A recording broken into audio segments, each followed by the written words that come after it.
जब भी हम एक ज्योतिष की विधा, चाहे वो हस्तरेखा हो, जन्म कुंडली हो, या टैरो हो, या अंक विज्ञान हो, के माध्यम से अपने जीवन में जो भी समस्याएं मौजूद हैं, जो एक्सपीरियंस हो रही हैं, उनका समाधान खोजने जाते हैं, तो एक बात को हम नज़रअंदाज कर देते हैं। और वो क्या है? वो ये है कि हमें खुद इतनी एबिलिटी नहीं है कि हम खुद कोई एक काम उसको पूरे अंजाम तक पहुंचा सकें, उसके अच्छे परिणामों को पाने के लिए। हम खुद ही किसी एक काम पे फोकस नहीं रहते हैं, एक काम को या तो अच्छे से नहीं करते हैं, या जिस काम को अच्छे से करते हैं उसको पूरे पैशन के साथ, पूरे प्राणपन के साथ, मन लगा के नहीं करते हैं।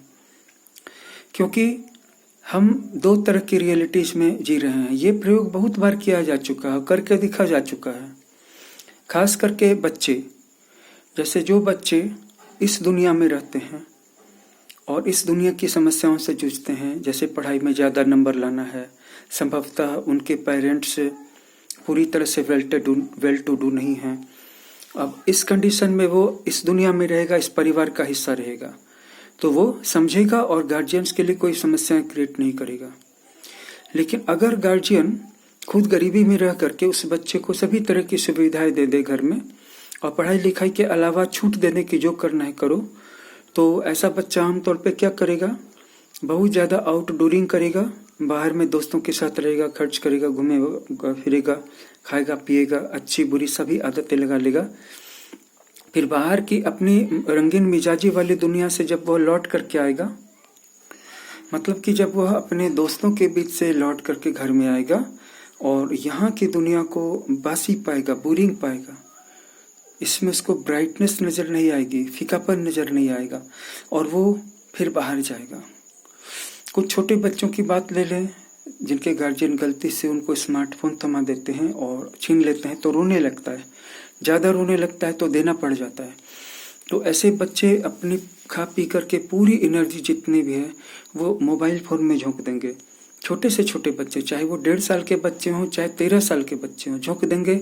इसके बाद जब उससे निकल करके बाहर आएंगे तो बाहर की दुनिया में वो सेम चीज़ एक्सपेक्ट करेंगे, सेम हाई स्टैंडर्ड का फूड, हाई स्टैंडर्ड की फैसिलिटी, पॉकेट खर्च।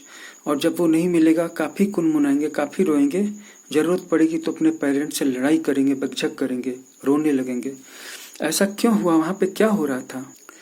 ऐसा इसीलिए हो रहा था क्योंकि हमने, यानी पेरेंट्स ने, अपने बच्चों को दो तरह की रियलिटीज में रख दिया है, छोड़ दिया है। एक नकली दुनिया है जिसमें सब कुछ एक्टिंग है, सब कुछ भड़काऊ है, सब कुछ एल्यूरिंग है, और सब कुछ महंगा है। मतलब हमारे वास्तविक जीवन से, एक एवरेज मिडिल क्लास की ज़िंदगी से ऊपर की ज़िंदगी का है। और बच्चे आसानी से ट्रांस में चले जाते हैं, किसी भी चीज़ को, सीन को देख करके आसानी से उसके साथ आइडेंटिफाई कर लेते हैं।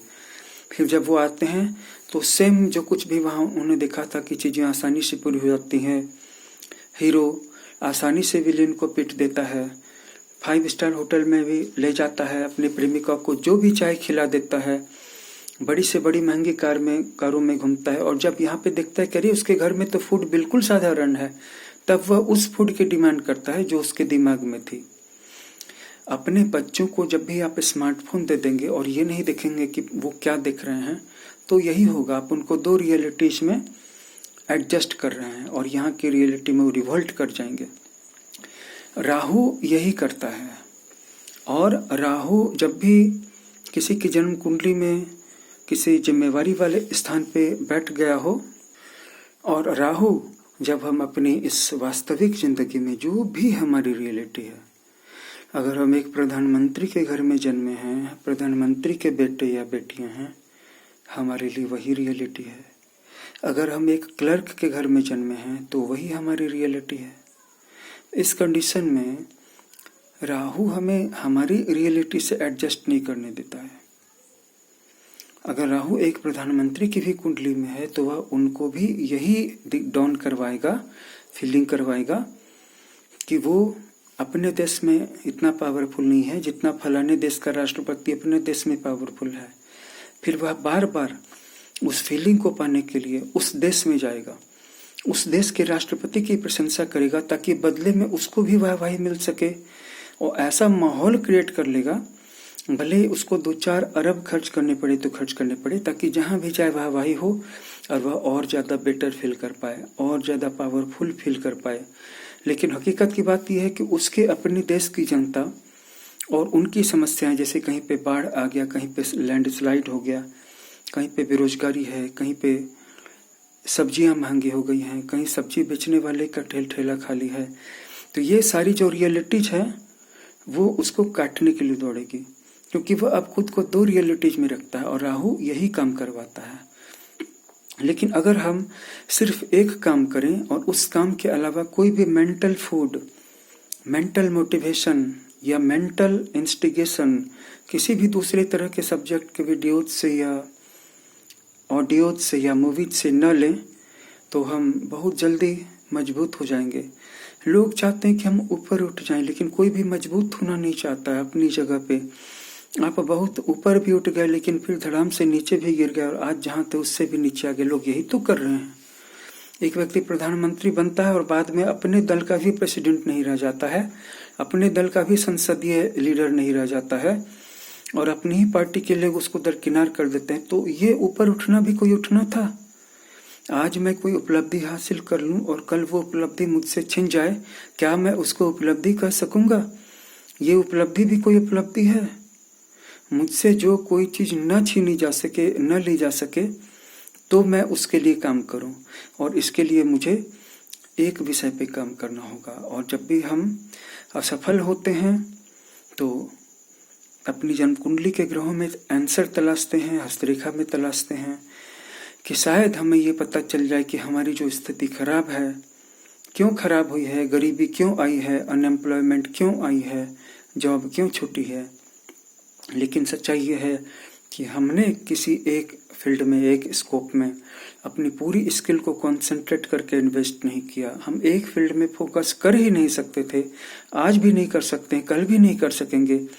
पहले तो शायद कर भी लेते, लेकिन आज हमारे पास एक ऐसा हथियार, एक ऐसा वेपन आ गया है जिसका नाम स्मार्टफोन है, जो चाहे तो आपको बहुत ऊपर उठा सकता है, और नहीं, अगर आप आत्मानुशासित नहीं हैं, सेल्फ डिसिप्लिन नहीं हैं, तो इतना नीचे गिरा देगा जितना कि आपके सभी दुश्मन मिलके भी आपको नीचा नहीं गिरा पाते, नीचा नहीं दिखा पाते। अपने स्मार्टफोन को आप अपना दोस्त बनाएंगे या अपना दुश्मन बनाएंगे? आपके पास जो भी गैजेट्स हैं, मीडिया के साधन हैं, आप उनका इस्तेमाल अपने दिमाग में बहुत सारी सूचनाएं फीड करने के लिए करते हैं, या किसी एक सब्जेक्ट को लेते हैं?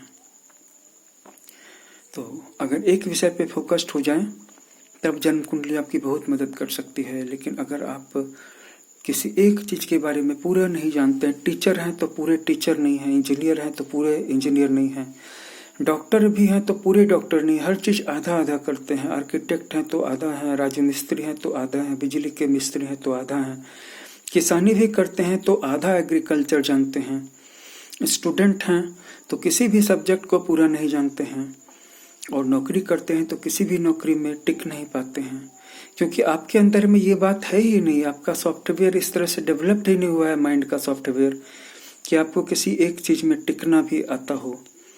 फिर चाहे छोटी जॉब मिले, बड़ी जॉब मिले, प्राइवेट जॉब मिले या बिजनेस मिले, या तो आप बदलते रहेंगे या लोग आपको बदलते रहेंगे। मैं तो बस फिर एक बार दोहराऊंगा, आपकी उम्र चाहे जो भी हो रही हो, एक काम को पकड़िए और 12 साल तक उसको करते रहिए। ऐसा कहा जाता है, ज्योतिष में भी और अध्यात्म में भी कहा जाता है कि अगर किसी काम को आप 12 साल तक लगातार कर लें तो वो सिद्ध हो जाता है, फिर वो फल देने लगता है। तो आज के वीडियो में इतना ही। इस चैनल को सब्सक्राइब कर दीजिएगा, यहाँ पे बहुत ही डीप रिसर्च बेस्ड वीडियो मैं आपके लिए लाता रहता हूँ। धन्यवाद, धन्यवाद, धन्यवाद।